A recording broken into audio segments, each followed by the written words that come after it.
जय हिंद दोस्तों, कैसे हैं आप सब। आज हम उत्तर प्रदेश के राधा रानी जी का जन्म स्थली यानी कि बरसाना की बात करने जा रहे हैं। दोस्तों, यदि आप बरसाना जाने की योजना बना रहे हैं या फिर आप मथुरा वृंदावन के साथ बरसाना भी घूमना चाह रहे हैं तो ये वीडियो आप लोगों के लिए काफी उपयुक्त होने वाली है, क्योंकि आज की इस वीडियो पे मैं आपको बताने वाला हूँ कि राधा रानी जी का जन्मभूमि यानी कि बरसाना आपको कैसे एक्सप्लोर करना है, कौन कौन से हमको विजिटिंग प्लेस पे घूमना है, बरसाना में हमको रुकने की क्या बंदोबस्त है, खाने पीने की क्या बंदोबस्त है, और ये भी जानेंगे कि बरसाना के साथ साथ यदि आप नंदगांव विजिट करना चाहते हैं तो वो भी आप कैसे करेंगे, क्या साधन होगा, और इस पूरी यात्रा को करने के लिए आपका एक व्यक्ति का कुल खर्चा कितना लग जाएगा। तो दोस्तों बने रहेगा मेरी वीडियो में, एक एक करके सारी बातों को मैं आपको विस्तारपूर्वक वर्णन करूंगा, जिससे आपको बरसाना घूमने के लिए काफी सहूलियत मिले और आपका कुल खर्चा भी कम आ जाए। तो दोस्तों बिना विलंब किए चलिए वीडियो को आरंभ करते हैं और सबसे पहली बात करते हैं कि आपको बरसाना कैसे पहुंचना है। दोस्तों बरसाना पहुंचने के लिए आपके पास दो मेजर ऑप्शन है। पहले ऑप्शन की अगर मैं बात करूं तो दोस्तों वो है आपका बाई ट्रेन। दोस्तों यदि आप बाई ट्रेन आना चाहते हैं तो जो नजदीकी रेलवे स्टेशन है बरसाना का वो है दोस्तों आपका कोसीकलन रेलवे स्टेशन। लेकिन कोसीकलन रेलवे स्टेशन में ज्यादा मेजर ट्रेनों का स्टॉपेज नहीं होने के कारण आप आ सकते हैं मथुरा जंक्शन, जो कि बरसाना से आपकी लगभग 50 किलोमीटर की दूरी पर स्थित है हमारा मथुरा जंक्शन। तो दोस्तों आप मथुरा जंक्शन उतरिए और मथुरा जंक्शन उतरने के पश्चात आपको स्टेशन के बाहर से ई रिक्शा मिलेगा।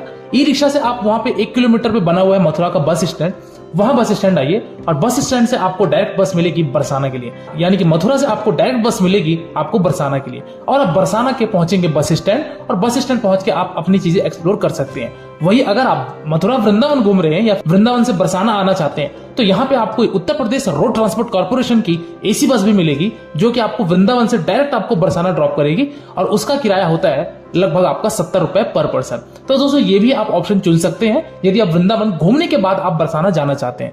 एक चीज आपको दोस्तों बताना चाहूंगा कि मैंने मथुरा की ऑलरेडी वीडियो अपलोड कर दी है, साथ ही साथ आपके वृंदावन की भी वीडियो अपलोड कर दी है, जिसका लिंक डिस्क्रिप्शन बॉक्स में मिल रहा है। वो वीडियो पे भी देखकर आप पूरी डिटेल इन्फॉर्मेशन ले सकते हैं कि मथुरा में कौन कौन से दर्शनीय स्थल है और वृंदावन में कौन कौन से दर्शनीय स्थल है। और आज की इस वीडियो बरसाना कंप्लीट होने के बाद मैं आपको अगली वीडियो गोकुल का भी लेके आऊंगा, जो कि आप ये भी जानेंगे कि गोकुल भी हमको कैसे एक्सप्लोर करना है। चलिए दोस्तों अगली हम दूसरे ऑप्शन की जो बात कर रहे थे वो है आपका बाई फ्लाइट। यदि आप फ्लाइट से आना चाहते हैं तो आप आ सकते हैं नजदीकी एयरपोर्ट पे, वो है आपका आगरा का एयरपोर्ट, जो कि 105 किलोमीटर की बाई रोड जर्नी तय करके आप बरसाना पहुंच जाएंगे। लेकिन आगरा में ज्यादा फ्लाइटों का परिचालन ना होने के कारण तो आप दूसरा ऑप्शन भी पकड़ सकते हैं, वो है आपका दिल्ली का एयरपोर्ट। दिल्ली एयरपोर्ट से दोस्तों आपकी जो बरसाना की दूरी पड़ेगी वो लगभग आपकी 160 किलोमीटर पड़ेगी बाई रोड डिस्टेंस तय करके, और आप फाइनली बरसाना पहुंच जाएंगे।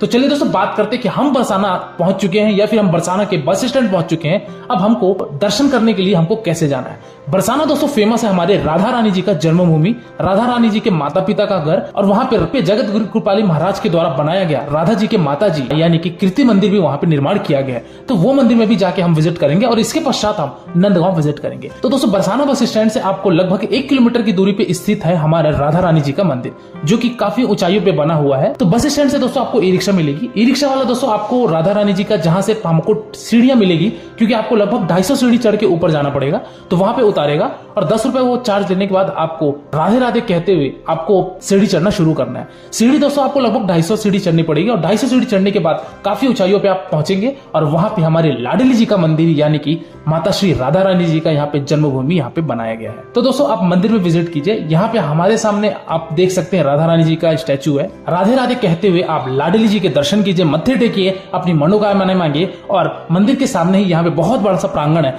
जहां से आप देखेंगे तो आपको पूरे बरसाना टाउन का एक बहुत ही खूबसूरत सा आपको दृश्य देखने को मिलेगा। तो यहाँ पे भी आप कुछ समय रह के एक्सप्लोर कीजिए, क्योंकि ये वातावरण और ये शांति आपको बरसाना मंदिर से कहीं भी और प्राप्त नहीं होगी। तो यहाँ भी रह के कुछ समय एक्सप्लोर कीजिए, और ये सब चीजें करने के पश्चात आप वापस नीचे आ जाइए, और नीचे आने के पश्चात आप अगेन बढ़ चलिए अपने अगले मंदिर की तरफ, जो कि बरसाना का दूसरा मंदिर है, और वो है आपका कीर्ति मंदिर। दोस्तों राधा रानी जी के मंदिर से आपका बरसाना का जो कीर्ति मंदिर है उसकी दूरी लगभग आपकी 2 से 2.5 किलोमीटर की पड़ेगी। तो इस कीर्ति मंदिर पे भी जाइए। ये कीर्ति मंदिर दोस्तों हालांकि श्री जगत गुरु कृपाली जी महाराज के संस्था के द्वारा बनवाया गया है। तो यहाँ पे भी आप आइए। सबसे पहले यहाँ पे आपको मिलेगा निःशुल्क जूता काउंटर, तो यहाँ पे आप अपने स्लीपर फुटवेयर जो भी है यहाँ जमा करा दीजिए। एक टोकन आपको दिया जाएगा, वो टोकन प्राप्त करके आप मंदिर में प्रवेश कीजिए। मंदिर का प्रांगण बहुत ज्यादा बड़ा है और मंदिर की खूबसूरती इतनी शानदार है कि आप प्रवेश करने से अपने आप को रोक नहीं पाएंगे। तो चलिए दोस्तों हम बढ़ते हैं मंदिर के अंदर। यहाँ पे आपको दोस्तों राधा रानी जी का मंदिर देखने को मिलेगा, कृष्ण जी का मंदिर देखने को मिलेगा, और साथ ही साथ यहाँ पे माता श्री कीर्ति जी का भी यहाँ पे मंदिर बनाया गया है, और उनके पिताजी का भी मंदिर बनाया गया है। तो दोस्तों यहाँ पे आप विजिट कीजिए और इन सभी चीजों को घूम के पूरे प्रांगण में आप परिक्रमा लगाइए, और आपका एक और अगला स्पॉट आता है जो कि यहाँ पे श्री राधा रानी जी का जन्मभूमि। दोस्तों जहाँ पे आप लाडली जी का मंदिर गए थे वहीं पे नीचे सीढ़ी स्टार्ट होने से पहले थोड़ी सी दूर में आपका यहाँ पे ये बना हुआ है श्री राधा रानी जी का जन्मभूमि। यहाँ पे दोस्तों आप जैसे विजिट करेंगे तो यहाँ पे भी आपको उनके माता पिता और हमारे राधा रानी जी का यहाँ पे स्टैचू देखने को मिलेगा भी, तो उनके आप दर्शन करके आप बढ़ चलिए अगले गंतव्य की तरफ जो कि बरसाना से लगभग 9 किलोमीटर की दूरी पे स्थित है नंदगांव। दोस्तों नंदगांव वो स्थान है जहां पे श्री कृष्ण जी गोकुल के पश्चात इसी नंदगांव में उन्होंने व्यापन किया था। तो दोस्तों नंदगांव आपका बरसाना से लगभग 9 किलोमीटर की दूरी पर स्थित है। तो बरसाना से आपको डायरेक्ट टेम्पो ई रिक्शा ये सब देखने को मिलेंगे, तो आप वो ऑटो टेम्पो या ई रिक्शा करके आप जा सकते हैं नंदगांव। ऑटो वाला दोस्तों आपका 20 रुपए पर पर्सन चार्ज लेगा और आप फाइनली पहुंचेंगे नंदगांव। नंदगांव में एक मंदिर सबसे ज्यादा फेमस है, वो है आपका नंद बाबा जी का मंदिर। नंद बाबा जी के मंदिर दर्शन करने के लिए भी आपको थोड़ी सी चढ़ाइयां करनी पड़ेगी क्योंकि यहाँ पे काफी ज्यादा सीढ़ी है। तो यार सीढ़ी से जाकर ऊपर पहुंचेंगे नंद बाबा जी के मंदिर जो कि नंदीश्वर पहाड़ी पे बना हुआ है। तो यहाँ जाके आप नंद बाबा जी के भी दर्शन कीजिए और नंद बाबा जी के दर्शन करने के पश्चात यहाँ पे एक नंदीश्वर महादेव जी का भी मंदिर है, उनको भी आप दर्शन करके आप वापस अपनी प्रस्थान बना सकते हैं। कुल मिलाकर ये कहना चाहिए कि बरसाना और नंदगांव विजिट करने के लिए एक दिन पर्याप्त है। यदि आप वन डे ट्रिप बनाते हैं सेम डे जाकर शाम तक वापस आ सकते हैं। वही बात की जाए दोस्तों, जैसा कि मैंने आपको पिछली वीडियो में भी बताया था मथुरा और वृंदावन के में कि यहाँ पे 12 से 4 मंदिर का क्लोजिंग टाइम होता है। चाहे आप किसी भी जगह चले जाइए 12 बजे से लेकर 4 बजे तक यहाँ पे मंदिर बंद होते हैं और उसके पश्चात आपका मंदिर खुला रहता है। तो दोस्तों इस चीज का आप ध्यान रखिए और आप नंदगांव और बरसाना इस तरीके से घूम सकते हैं। वही बात की जाए दोस्तों कि हमको होटल एकोमोडेशन क्या मिलेगा और हमको खाने पीने के क्या ऑप्शन मिलेंगे अगर हम बरसाना में स्टे लेना चाहें तो दोस्तों यदि आप स्टे लेना चाहते हैं तो बरसाना टाउन में आपको बजट होटल्स देखने को मिल जाएंगे। ज्यादा लग्जरी होटल तो आपको देखने को नहीं मिलेगा, लेकिन बजट होटल्स मिल जाएंगे जिसका किराया आपका 700-800 रुपए में होगा एक दिन का। तो आप वहां आराम से अपना स्टे ले सकते हैं और आप अपना वहां पे खाने पीने की बंदोबस्त कर सकते हैं। खाने पीने का भी चार्ज दोस्तों वहां पे 100 रुपए से 150 रुपए तक में आपको भरपेट थाली मिल जाएगा।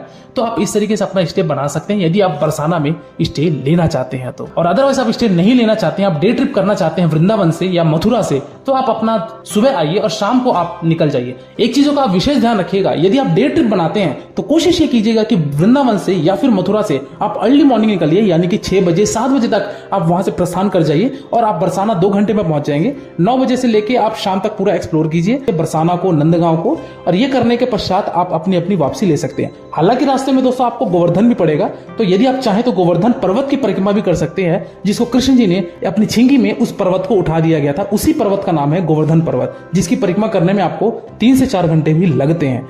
तो ये दोस्तों आप तीनों चीजें एक्सप्लोर करके आप डे ट्रिप बना सकते हैं। अदरवाइज आप चाहें तो आप सेपरेट अपना एक दिन स्टे ले सकते हैं बरसाना में और उसके अगले दिन आप अपनी वापसी ले सकते हैं। चलिए दोस्तों बात करते हैं कि इस पूरी यात्रा को करने के लिए एक व्यक्ति का कुल खर्चा कितना आ जाएगा। तो दोस्तों यदि मैं ये बात करूं कि अगर आप डे ट्रिप बनाते हैं यानी कि सुबह जाके शाम को वापस आ जाते हैं, तो ये मान के चलिए कि दोस्तों आपका 400 से 500 रुपए में एक व्यक्ति का खर्चा लगेगा और आप आराम से बरसाना नंदगांव को एक्सप्लोर करके, गोवर्धन को एक्सप्लोर करके आप अपनी वापसी ले सकते हैं। वही अगर आप एक दिन का स्टे बनाते हैं तो फिर दोस्तों आपका मान के चलिए कि 1000 से 1500 रुपए के बीच में खर्चा आएगा और आप इस तरीके से बरसाना नंदगांव को एक्सप्लोर कर लेंगे। और अगर आप मथुरा वृंदावन की वीडियो नहीं देखी है तो डिस्क्रिप्शन बॉक्स में लिंक है, वहां जाके भी आप वीडियो को जरूर देखिएगा। और यदि आप पैकेज लेके घूमना चाहते हैं यानी कि मथुरा, वृंदावन, गोकुल, बरसाना, इन सभी चीजों का पैकेज लेना चाहते हैं तो डिस्क्रिप्शन बॉक्स में उसका भी नंबर दिया गया है, वहां पे जाके आप अपने कॉल लगा के जो भी आपकी क्वेरीज है या आप पैकेज लेना चाहते हैं तो आप वहां अपना पैकेज ले सकते हैं और आप मथुरा, वृंदावन, बरसाना, गोकुल ये जरूर विजिट कर सकते हैं। तो दोस्तों ये रहा बरसाना नंदगांव का एक संपूर्ण वर्णन। इसके बाद भी दोस्तों यदि आपको कोई डाउट है या फिर आपके मन में कोई प्रश्न है तो आप मेरे इंस्टाग्राम यात्रावश आईडी में विजिट कीजिए। डेफिनेटली आपको मेरे द्वारा या मेरी टीम के द्वारा आपको रिप्लाई दिया जाएगा। और आप किसी दूसरे वीडियो में खो जाएं इससे पहले आप मेरे चैनल यात्रावश को सब्सक्राइब कीजिए। आज की वीडियो में दोस्तों फिलहाल इतना ही, मिलते हैं फिर एक नई वीडियो में एक नई यात्रा के साथ, एक नए विषय के साथ। तब तक के लिए शुक्रिया। जय हिंद, राधे राधे, जय श्री कृष्णा। आपकी यात्रा मंगलमय हो।